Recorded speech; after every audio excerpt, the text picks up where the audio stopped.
আমার মেয়ের বয়স এখন এই 1.5 বছর হবে, 1.5 বছর হয়নি এখনো, 1 বছর 5 মাস। তো তোমাদের একটা ভিডিও দেখলে খুব হাসি পাবে বা খুব আনন্দ মানে অবাক লাগবে যে এইটুকু মেয়ে অ্যাকচুয়ালি কি হয়, ওর মা স্নান করার পরে পুজো দিতে বসে, আর বাচ্চা মানুষ তো ও মায়ের কাছে থাকে, আর পুজো দেওয়া জিনিসটাকে দেখতে খুব ভালোবাসে।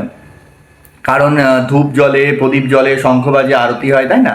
তো ও দেখতে খুব ভালোবাসে এবং সেটাকে ভালো করে ও বুঝে গেছে যে এটাকে পুজো করা বলে বা এরকম জিনিসটা, এটা বুঝে গেছে। তো প্রতিদিন কি হয়, আমি যখন স্নানে যাই, ওর মা পুজো দিতে যায়, তো ওর মায়ের কাছে সেই মুহূর্তটা থাকে, পুজো দেওয়ার যে সময়টা হয়।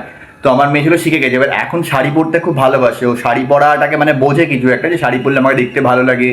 মাঝে মাঝে একটুখানি মেকআপের কিছু জিনিসপত্র মানে ও করতে পারে না, বাট লিপস্টিক বা এইসব জিনিসপত্রগুলোকে নিতে একটু পছন্দ করে। তো দেখো শাড়ি পরে সুন্দর করে বেশ ভালোভাবে পুজো দিতে গেছে এবং ঠাকুরের কাছে কত কিছু না চাইছে নিজের ভাষায়, আমরা বুঝতে পারছি না, কিন্তু কত কিছু চাইছে তোমাদেরকে দেখায়, দেখো। ননু করো, হাত জোর করো, হাত জোর করো। ওইদিকে তাকিয়ে, ওইদিকে তাকিয়ে। বাবা শাড়ি পরেছে, শাড়ি। ওইদিকে তাকিয়ে ননু করো তো, হাত জোর করে। হাত জোর করে ননু করো।